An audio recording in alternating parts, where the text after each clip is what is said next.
Hi friends!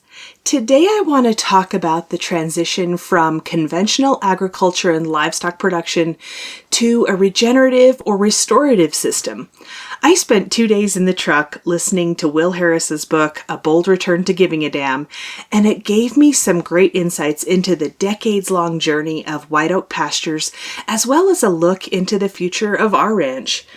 If you're considering a production system that is closer to nature's design, or if you're in the messy middle like we are, this episode will help you see the possibilities, problems, and the beautiful potential. Let's get to it.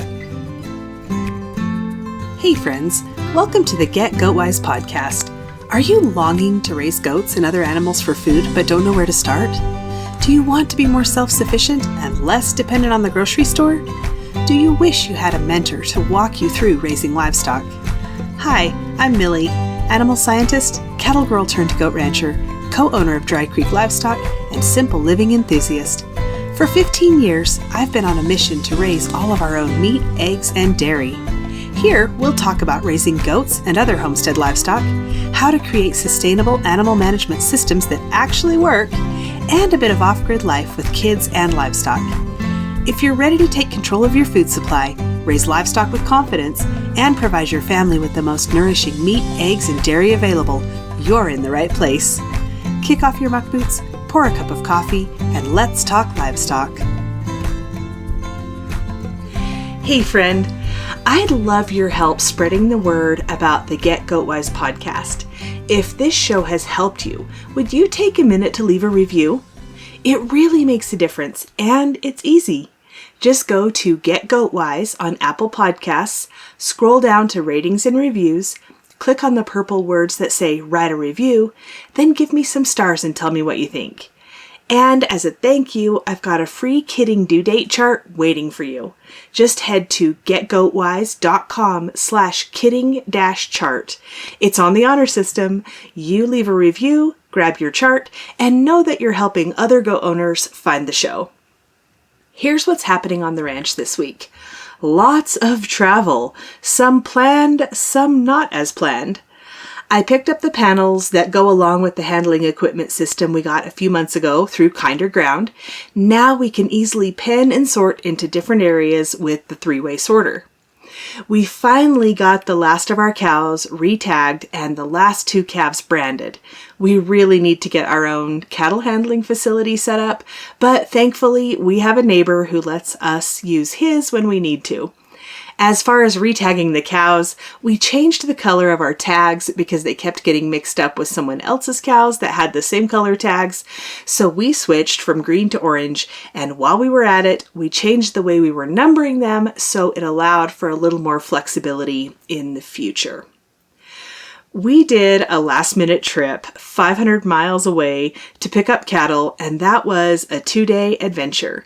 Hours in the truck, lots of windshield time, a few too many gas station snacks, but a highlight of the trip was that we listened to Will Harris's book, A Bold Return to Giving a Damn, from start to finish.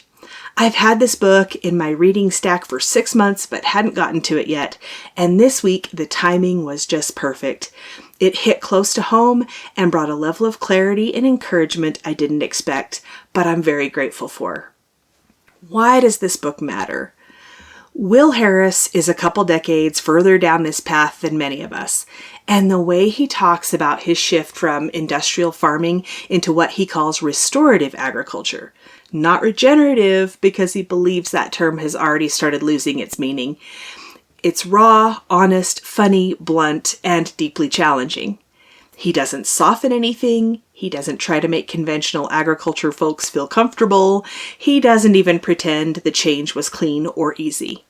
And that honesty was refreshing, it was necessary, and it was encouraging because it gives those of us still in the transition a vision of what's ahead and the courage to stay the course. Here's the hard truth. There is an adjustment period. One of the biggest themes in the book, and one of the most important lessons for anyone shifting away from conventional farming, is that the land, the animals, and the people all go through a detox period. It's not a simple, stop buying fertilizer and everything will be beautiful. It's more like a hangover. a recalibration, a slow climb out of dependency. Let's break this down the way he does. 1.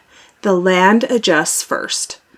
When a farm stops using chemical fertilizers, the plants react. For a while, they actually look worse.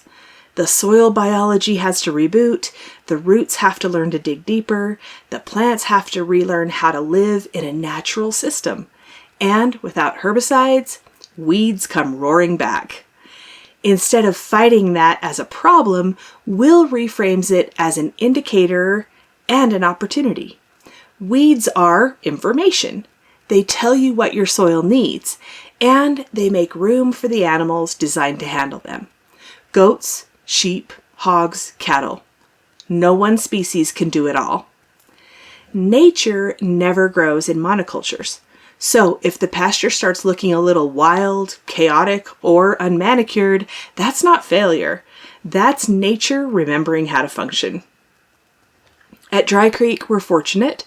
Our land hasn't seen commercial fertilizers in decades, and herbicides were phased out about 5 years ago. So we didn't experience the dramatic production crash that some farms do.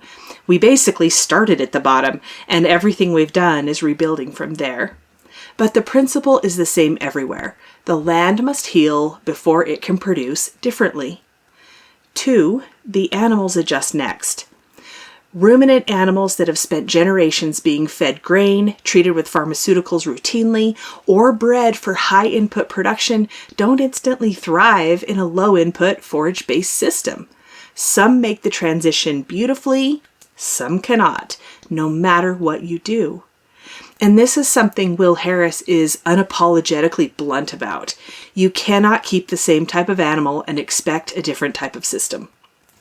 Restorative agriculture selects for good feet, parasite resistance, forage efficiency, maternal instincts, resiliency, calm temperaments, and the ability to thrive on grass and browse.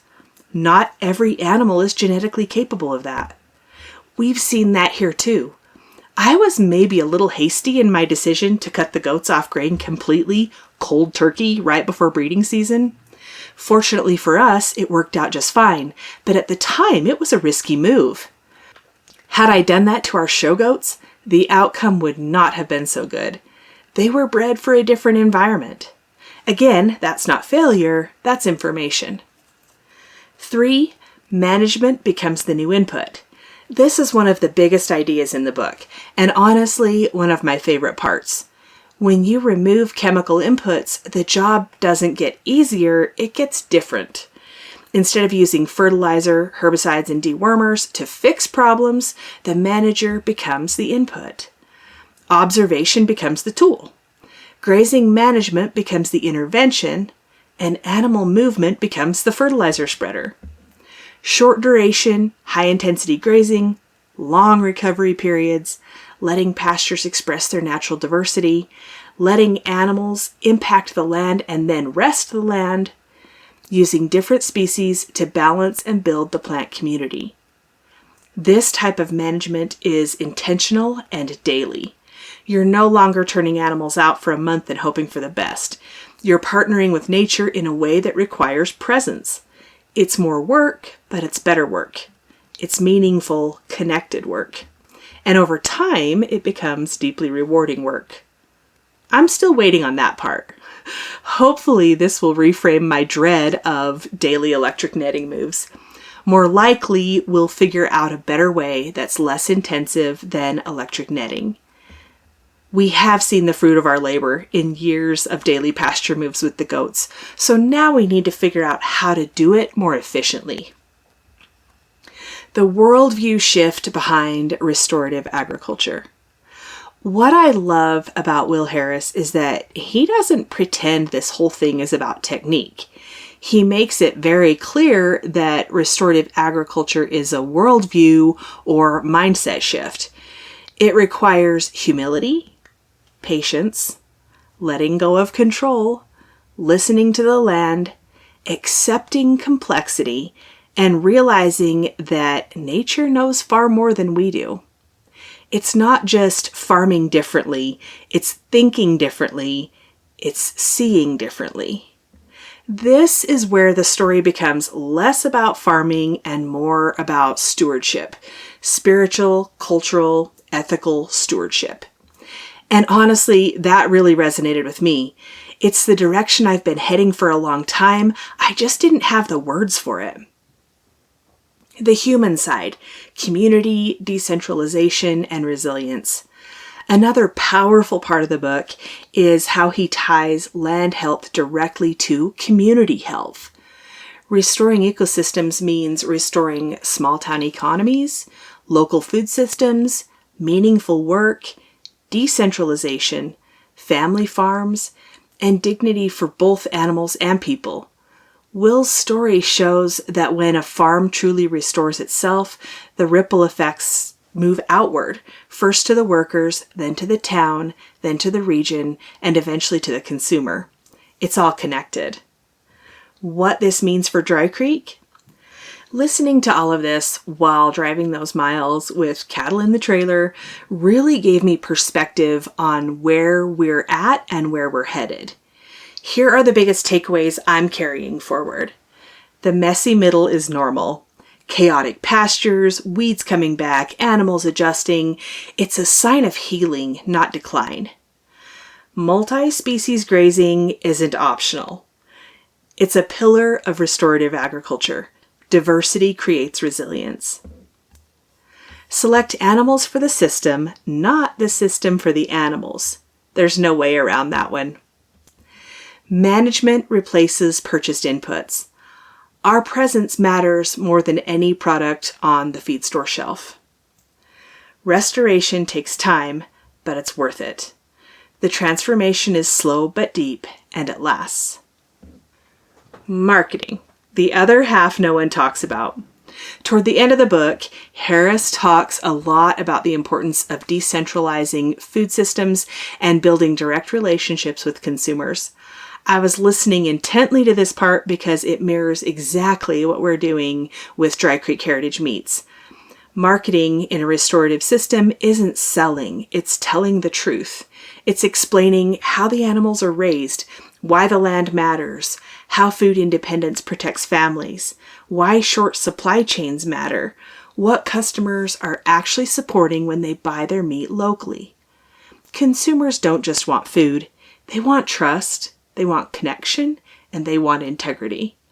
And Will Harris is proof that a full, thriving local economy can grow out of a single farm that decided to give a damn and tell its story honestly. In closing, what I appreciated most about A Bold Return to Giving a Damn is that it isn't a how-to manual. It's a worldview, an invitation, a reminder that the work we're doing matters, even on the hard days. For any farmer, rancher, homesteader, or family thinking about shifting toward a more natural, more ethical, more resilient way of producing food, this book gives you a map. Not with turn-by-turn directions, but with truth-telling, encouragement, and a long-term vision of what real restoration can look like. And for us here at Dry Creek, it confirmed that we're on the right path, even when that path looks messy and slow. This was a little different than my normal content, but I hope you enjoyed it, and I hope it gave you some things to consider. I do want to say that most of my friends and neighbors are fully invested in the conventional agricultural system, and I don't judge anyone for that. Because of where we are in our journey, I know how intensely hard it is, and I know that it's not for everyone. It takes a huge amount of risk, courage, and faith. The unexpected part is that in the process of trying to improve land, animals, and the environment, you end up leaving the security of the system, which means you become responsible for doing things the system used to do for you, like marketing. It's a lot, and few are prepared for the task, but if you are, the reward is worth it. If you have questions, email me, Millie, Millie, at drycreekpastures.com, or come on over to the free community and start a conversation. That's at getgoatwise.com/community. See you next week. Hey there. Thanks for listening today. I'm so glad you're here. If this episode helped you or encouraged you in some way, share the link with your homesteading friends. And if you really want to help me out, click on over to Apple Podcasts and leave a rating and a review. You can connect with me on Instagram or email linked in the show notes, and meet me back here soon for more Get Goat Wise.